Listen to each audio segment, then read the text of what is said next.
Hello everyone and welcome to the class. आज हम RPSC second grade English का एक टॉपिक करने जा रहे हैं जिसका नाम है phrase analysis in terms of MHM.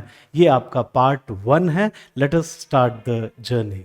तो हम अपना आज का topic phrase analysis in terms of MHM start करते हैं। देखने में बहुत बड़ा टॉपिक लग रहा होगा लेकिन बहुत ही आसान सा ये टॉपिक है और इसे हम 2 पार्ट्स में पढ़ने वाले हैं। जो सबसे पहला जो पार्ट कर रहे हैं हम इस तरीके से करेंगे कि आप बेसिक चीज़ों को जो है समझ ले, और उसके बाद दूसरे पार्ट में हम जो फ्रेज है उनके फंक्शंस और उसके स्ट्रक्चर को करने वाले हैं।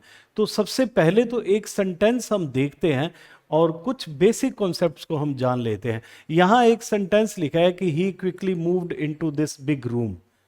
तो यहाँ पे आप देखें कि पार्ट्स ऑफ स्पीच के बारे में आप जानते ही हैं, और अगर मैं ही की बात करूँ तो आपको पता है कि ही यहाँ पे क्या है, प्रोनाउन है, और क्विकली जो वर्ड है वो क्या है, वो एडवर्ब है।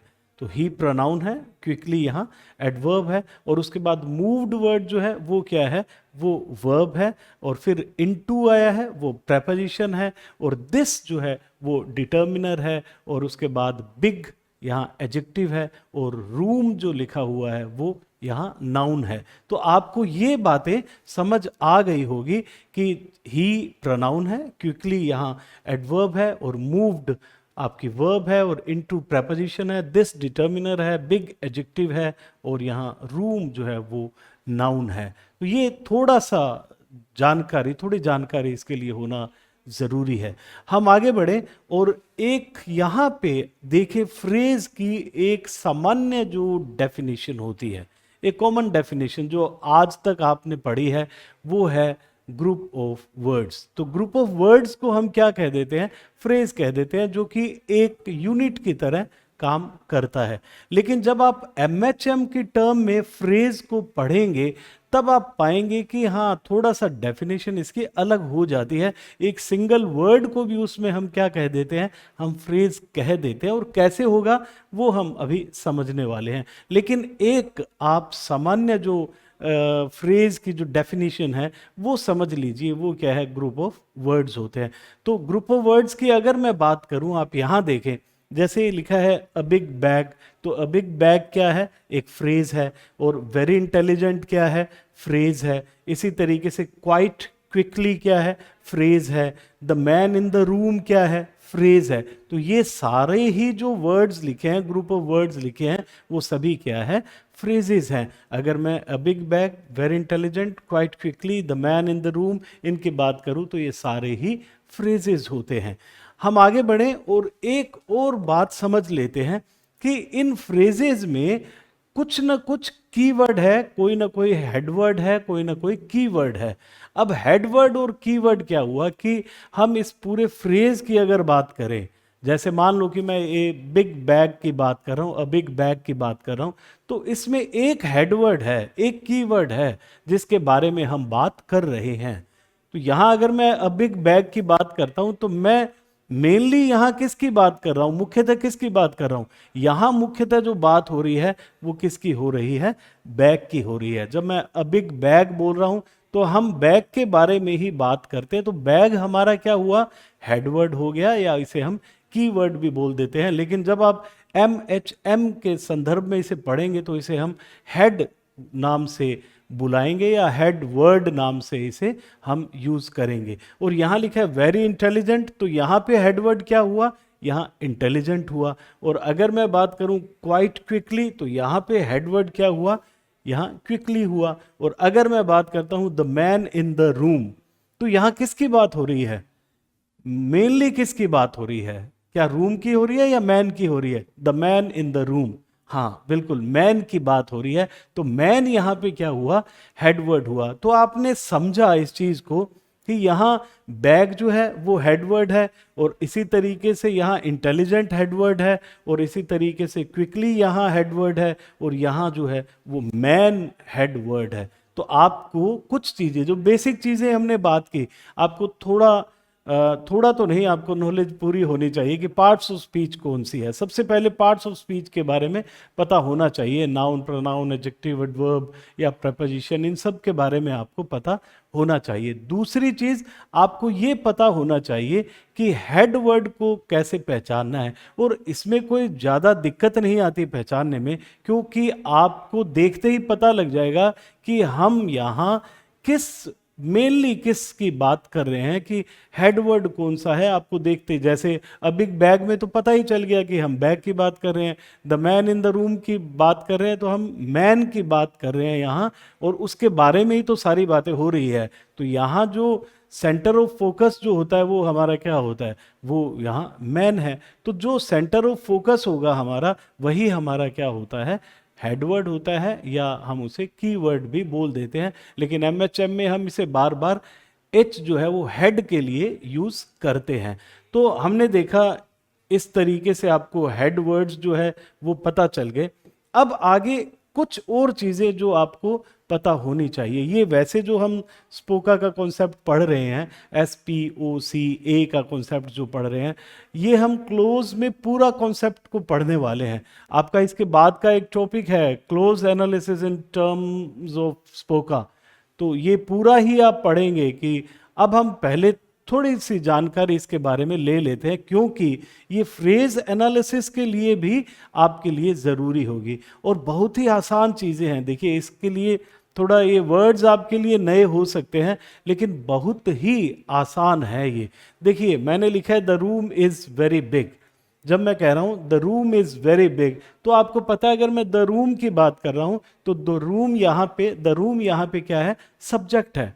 अब सब्जेक्ट क्या होता है, सब्जेक्ट तो वो होता है जिसके बारे में कुछ बात की जाती है। तो यहाँ किसके बारे में बात की जा रही है, यहाँ रूम के बारे में बात की जा रही है। तो यहाँ रूम क्या हो गया है, सब्जेक्ट हो गया है। अगर मैं यहाँ पे इस तरीके से लिखता हूं कि वी हायर्ड द रूम, अब देखिए यहाँ ये हायर्ड वर्ब है, और यहाँ पे द रूम जो है वो क्या हो गया है, ऑब्जेक्ट हो गया है। तो आपने पहले देखा कि द रूम जो था वो सब्जेक्ट था, अब यहां आके वो क्या हो गया, यहां ऑब्जेक्ट हो गया है। इसी तरीके से this must be the room, ये यहां पे क्या है, ये यहां कॉम्प्लीमेंट है। और कॉम्प्लीमेंट कैसे हुआ, देखिए ये जान लेते हैं कि ऑब्जेक्ट और कॉम्प्लीमेंट में क्या डिफरेंस होगा। अगर मैं यहां पे सिर्फ ये लिखता हूं दिस मस्ट बी, अगर मैं यहां तक सेंटेंस को यहां खत्म कर देता हूं दिस मस्ट बी, तो क्या सेंटेंस कंप्लीट हो गया, नहीं हुआ। तो इसे कंप्लीट कौन कर रहा है, इसे कंप्लीट कर रहा है द रूम। तो इसका मतलब ये रूम जो है इसको कंप्लीट कर रहा है, इसलिए इसे हम क्या कह देते हैं, कॉम्प्लीमेंट कहते हैं। तो जो वर्ड सेंटेंस को कंप्लीट करता है, और इसके बिना सेंटेंस है क्या, इसके बिना तो सेंटेंस अधूरा है, ये इसे कंप्लीट कर रहा है, इसलिए हमने इसे क्या कह दिया, कॉम्प्लीमेंट कह दिया। हम आगे बढ़े और देखें ये ही मूव्ड इनटू द रूम। जब मैं कहता हूं ही मूव्ड, ये वर्ब के बारे में और अधिक हमें जानकारी दे दी। He moved where into the room, तो हम इसे क्या कह देते हैं, एडवर्बियल कह देते हैं। ये क्या है, एडवर्बियल है। जब मैं व्हेन, वेयर या हाउ इस तरीके के कोई क्वेश्चंस करता हूं और उनके जो आंसर्स मिलते हैं वो क्या हो जाते हैं, वो एडवर्बियल्स हो जाते हैं। ये एक सामान्य भाषा में हम लोग समझ रहे हैं। आपको सब्जेक्ट पता चल गया, आपको ऑब्जेक्ट पता चल गया, आपको उसके बाद कॉम्प्लीमेंट का पता चल गया, और इसके बाद आपको पता चल गया एडवर्बियल का। और अब देखते हैं हम इस तरीके से ही मूव्ड, तो जो ये वर्ब वाला आपका पार्ट होता है, वर्ब का जो पार्ट होता है उसे हम क्या कह देते हैं, उसे कह देते हैं प्रेडिकेटर। उसे क्या कह दिया, प्रेडिकेटर कह दिया। तो आपको स्पोका जो है वो एक जनरल सेंस में समझ आ गया। सब्जेक्ट है, प्रेडिकेटर है, और ऑब्जेक्ट है, देन कॉम्प्लीमेंट है, और उसके बाद एडवर्बियल है। तो आपको ये पांचों कॉन्सेप्ट समझ आ गए होंगे। तो यहाँ पे हम देखते हैं आगे इस तरीके से ये 6 जो आपकी क्लासेस हैं यहाँ पे फ्रेज की, वो हम पढ़ने वाले हैं। तो सबसे पहले देखो, यहाँ नाउन फ्रेज है, एडजेक्टिव फ्रेज है, एडवर्ब फ्रेज है, प्रेपोजिशनल फ्रेज है, जेनेटिव फ्रेज है, और वर्ब फ्रेज है। ये यहाँ पे आप 6 फ्रेजेस को पढ़ेंगे, और इसी से रिलेटेड आपसे क्वेश्चंस जो है वो किए जाते हैं। तो सबसे पहले हम देखें कि ये कुछ यहाँ पे फ्रेजेस लिखे हुए हैं। अब हमें ये पता लगाना है कि ये फ्रेज है कौन सा। बहुत साधारण सामान्य सी बातें कर रहे हैं हम, और उसके थ्रू ही हमें चीजों को समझना है। कोई बड़ा टॉपिक ये है नहीं जितना कि हम इसे समझ रहे हैं। तो सबसे पहले देखो, यहां लिखा है अ गोल्ड रिंग। तो जब एक गोल्ड रिंग लिखा है यहाँ पे, तो आपको सबसे पहले तो हेडवर्ड का पता लगाना है। हेडवर्ड यहाँ पे क्या है, यहाँ बात किसकी हो रही है, यहाँ बात हो रही है रिंग की, बिल्कुल। और अगर मैं कहूँ रिंग जो है, वो रिंग क्या है, नाउन है। तो यहाँ पे जब हेडवर्ड हमने नाउन को माना है, इसका मतलब ये फ्रेज कैसा हो गया, ये नाउन फ्रेज हो गया। तो हेड जो होता है वो डिसाइड करता है कि ये कौन सा फ्रेज होगा। यहाँ पे डिसाइड कौन करेगा, हेड डिसाइड करता है कि ये कौन सा फ्रेज है। जब मैं कहता हूं इस तरीके से अ गोल्ड रिंग, इसका मतलब यहां रिंग जो वर्ड है वो क्या है, हेड है। और हेड जो है वो कैसा है, वो क्या है, कौन सी पार्ट ऑफ स्पीच है इसकी, नाउन है। इसलिए कैसा फ्रेज हो गया, ये नाउन फ्रेज हो गया, बात खत्म। हेडवर्ड आपको पहचानना आता ही है, noun pronoun adjective adverbs parts of speech आपको पता ही है। और अगर हेड पता चल गया तो आप बता देंगे कि ये कौन सा फ्रेज है। अगर मैं दूसरे यहाँ सेंटेंस की बात करता हूँ, सॉरी फ्रेज की बात करता हूँ, यहाँ लिखा है वेरी क्विकली। तो मैं किसकी बात कर रहा हूं, यहां क्विकली की बात कर रहा हूं। और क्विकली क्या है आपको पता है, ये एडवर्ब है। और वेरी क्विकली इसका मतलब क्या हो गया, यहां हेडवर्ड क्विकली है और क्विकली एडवर्ब है, इसलिए फ्रेज कैसा हो गया, ये एडवर्ब फ्रेज हो गया। अगर मैं यहां बात करता हूं इन द रिवर, अगर मैं इन द रिवर की बात करता हूं, तो देखिए इन द रिवर जो है, आपको अगर मैं यहां पे द रिवर की बात कर लूं, इधर द रिवर कहूं इसे, तो द रिवर क्या है, द रिवर में जो हेडवर्ड है वो क्या है, वो यहां नाउन है, रिवर है। तो ये क्या हुआ, नाउन फ्रेज। और नाउन फ्रेज से पहले मैंने एक पार्टिकल जो है, एक मार्कर ऐड कर दिया है इन। इसे हम पार्टिकल भी बोल देते हैं, इसे हम मार्कर भी बोल देते हैं। तो इन हमने ऐड किया, इन क्या है, प्रपोजिशन है। तो हमने इन ऐड किया है बिल्कुल बिगिनिंग में, तो ये क्या हो गया, ये प्रपोजिशनल फ्रेज हो गया। इसे हम क्या कह देंगे, प्रपोजिशनल फ्रेज कह देंगे। और प्रपोजिशनल फ्रेज आप समझ भी गए होंगे कि ये नाउन फ्रेज होता है, इससे पहले क्या आ जाता है, प्रपोजिशन आ जाता है, बात खत्म। तो बहुत ही आसान सा खेल है ये, और आपको समझ आ रहा होगा।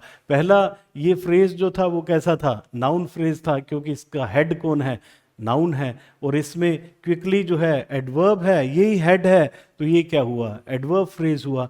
यहाँ पे इन द रिवर में क्या हुआ, यहाँ इन जो है वो क्या है, प्रपोजिशन है। और प्रपोजिशन ऐड किया है हमने नाउन फ्रेज में, इसे हम क्या कह देते हैं, प्रपोजिशनल फ्रेज कह देते हैं। इसी तरीके से एक्सट्रीमली ब्यूटीफुल लिखा है, तो हम यहाँ बात किसकी कर रहे हैं, ब्यूटीफुल की। और ब्यूटीफुल क्या है, ब्यूटीफुल एडजेक्टिव है, और इसलिए यहाँ हेड क्या है, एडजेक्टिव है। और क्या हुआ, ये एडजेक्टिव फ्रेज हुआ।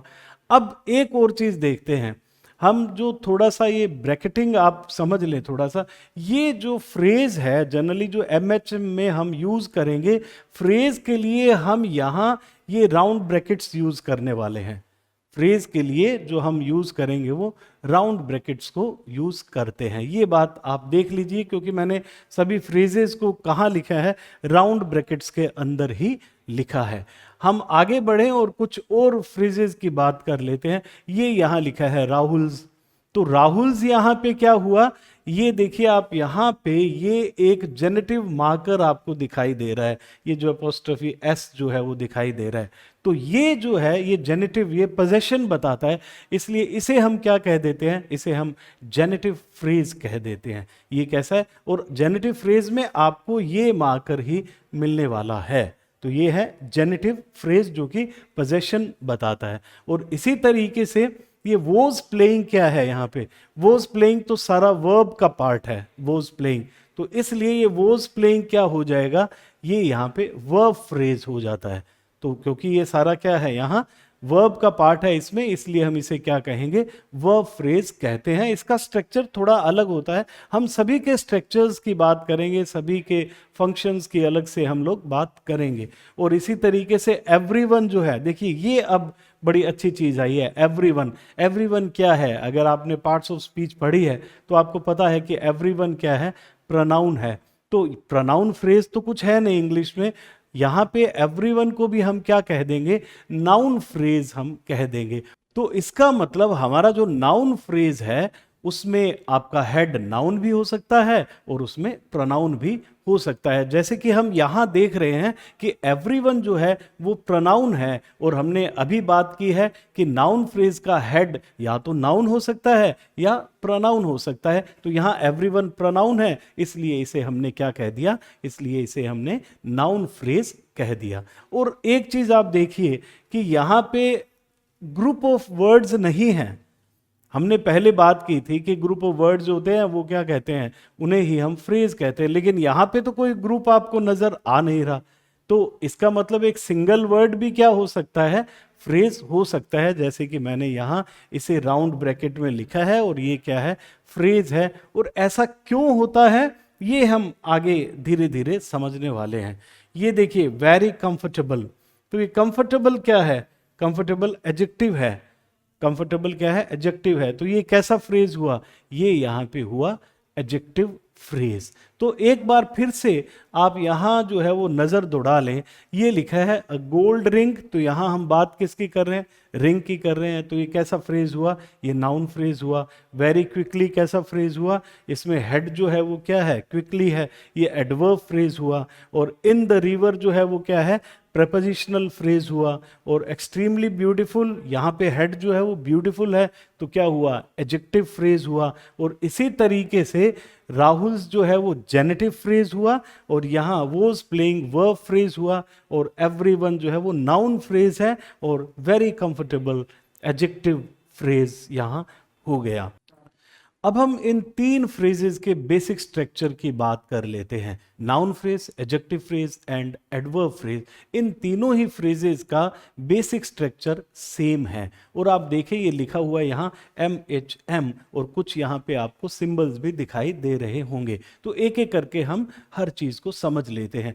यहाँ पे ये लिखा है, यहाँ राउंड ब्रैकेट जो है, राउंड ब्रैकेट में हम पूरे फ्रेज को लिखते हैं। और इसके बाद ये है आपका कर्ली ब्रैकेट, इसका भी अभी मतलब हम समझ लेते हैं। और यहाँ पे इसके बाद जो है ये M आपको दिखाई दे रहा है, M का मतलब है मॉडिफायर। और मॉडिफायर क्या होता है, जो किसी नाउन, प्रोनाउन, एडजेक्टिव, एडवर्ब को मॉडिफाई करता है, मतलब उसके बारे में और अधिक जानकारी देता है। और ये आपको यहाँ दिखाई दे रहा है, इसे हम कहते हैं एस्टरिस्क। और एस्टरिस्क क्या है, ये एक सिंबल है, और ये क्या बताता है इसकी भी हम अभी बात करते हैं। और ये यहाँ पे H जो है वो आपका क्या है, हेड है। और उसके बाद यहाँ पे एक M आपको और दिखाई दे रहा है, वो भी मॉडिफायर है। जो पहला M आपको दिखाई दे रहा है, हम यहाँ बात करें कि इस तरीके से जो पहले जो M आपको दिखाई दे रहा है, H से पहले जो है, हेड से पहले, वो आपका प्री मॉडिफायर है। और उसके बाद में जो दिखाई दे रहा है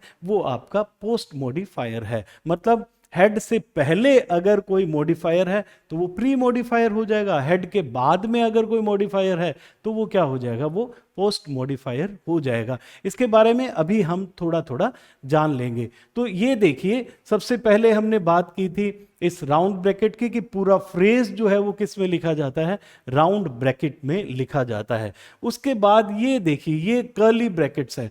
तो कर्ली ब्रैकेट्स में क्या लिखा हुआ है, कर्ली ब्रैकेट के अंदर लिखा हुआ है मॉडिफायर को। तो मतलब क्या हुआ कि मॉडिफायर जो है वो ऑप्शनल है। इस मॉडिफायर को हम लिख भी सकते हैं, हो भी सकता है ये, और नहीं भी हो सकता हमारे फ्रेज के स्ट्रक्चर में। जब हम कहते हैं कि ये कर्ली ब्रैकेट जो है वो क्या है, वो ऑप्शनल है। ऑप्शनल का मतलब क्या हुआ, कर्ली ब्रैकेट ये कहना चाह रहा है कि इसके अंदर जो भी मॉडिफायर है वो ऑप्शनल है, वो हो भी सकता है और वो नहीं भी हो सकता। और यहां पे जो एस्टरिस्क यहां लगा है M के लिए, मतलब मॉडिफायर के लिए, वो ये बताता है कि वो एक बार भी हो सकता है, दो बार भी हो सकता है, या कितने टाइम्स भी हो सकता है। तो मॉडिफायर एक भी हो सकता है। और जब हम कहते हैं कर्ली ब्रैकेट के अंदर लिखा है, इसका मतलब क्या हुआ कि वो नहीं भी हो सकता है, क्योंकि कर्ली ब्रैकेट तो क्या बता रहा है कि ये ऑप्शनल है, इसलिए मॉडिफायर हो भी सकता है, नहीं भी हो सकता। और अगर होगा तो ये एस्टरिस्क बता रहा है कि एक बार भी हो सकता है, दो बार भी हो सकता है, तीन बार भी हो सकता है, मतलब कि नंबर ऑफ टाइम्स ये हो सकता है। तो आपको समझ आया राउंड ब्रैकेट क्या है, कर्ली ब्रैकेट क्या है, ये एम आपको समझ आ गया, प्री मॉडिफायर है, मतलब कि हेड से जो पहले मॉडिफायर है वो क्या है, प्री मॉडिफायर है। और उसके बाद आपने देखा ये एस्टरिस्क जो है ये बता रहा है कि ये मॉडिफायर जो है वो नंबर ऑफ टाइम्स हो सकता है, एक बार भी हो सकता है, 2 बार, 3 बार, 4 बार, कितनी बार भी हो सकता है। और एच आपको पता ही है, एच आपका हेडवर्ड है। अगर हम यहाँ आए, ये एम जो है वो पोस्ट मॉडिफायर है, और पोस्ट मॉडिफायर के लिए भी वही बात है जो हमने प्री मॉडिफायर के लिए की थी कि ये भी कहाँ लिखा हुआ है, ये भी कर्ली ब्रैकेट में लिखा है। और कर्ली ब्रैकेट का मतलब क्या हुआ कि ये मॉडिफायर जो है वो क्या है, ऑप्शनल है। वो हो भी सकता है, वो किसी भी फ्रेज में हो भी सकता है और नहीं भी हो सकता। अगर है तो वो एक बार भी हो सकता है, 2 बार भी, 3 बार भी, कितनी बार भी हो सकता है। वो कौन बता रहा है, वो बता रहा है ये एस्टरिस्क आपको बता रहा है। आपको ये बात समझ आई होगी। ये देखिए, जब हमने ये कहा MHM का, मैंने अभी आपको बताया था कि M से जो मतलब है यहाँ, ये जो कर्ली ब्रैकेट से जो मतलब है ये क्या है, ये है ऑप्शनल, मतलब हो भी सकता है, नहीं भी हो सकता है। यहाँ पे भी ये क्या है, ये भी ऑप्शनल है। तो इसका मतलब मैं सिर्फ अगर H लिख देता हूँ, सिर्फ H लिख देता हूँ, तो वो भी क्या है, एक फ्रेज है। कौन सा, नाउन फ्रेज, एडजेक्टिव फ्रेज और एडवर्ब फ्रेज की ही बात कर रहे हैं हम। तो यहां पे ये भी क्या है, फ्रेज है अपने आप में। क्योंकि अगर मैं इस स्ट्रक्चर की बात करता हूं, ये तो एक तरीके से गणित है। देखो, अगर इस स्ट्रक्चर की मैं बात करता हूं तो मैं यहां इस कर्ली ब्रैकेट से ये कह रहा हूं कि ये जो एम है वो क्या है, ऑप्शनल है, लगाओ या ना लगाओ। और ये भी यहां पे क्या है, ऑप्शनल है। तो मैं इन दोनों को क्या कर सकता हूं, हटा भी सकता हूं। और हटाने से क्या हुआ, यहां पे सिर्फ और सिर्फ क्या बच गया, एच, जो कि अपने आप में फ्रेज का काम करेगा। और इसी तरीके से मैं ये कह सकता हूं कि हमारे पास एम है और वो 1 टाइम है और एच 1 टाइम है, और ये नहीं है हमारे पास, मैं हटा सकता हूं क्योंकि ये तो ऑप्शनल है। तो क्या बन गया, एम एच बन गया। वो भी एक क्या हुआ, एक फ्रेज का स्ट्रक्चर हुआ। यहां पे एच एम मैं कह दूं कि यहां ये और ये है, ये नहीं है, तो भी क्या हुआ, ये एक तरीके से फ्रेज हो गया।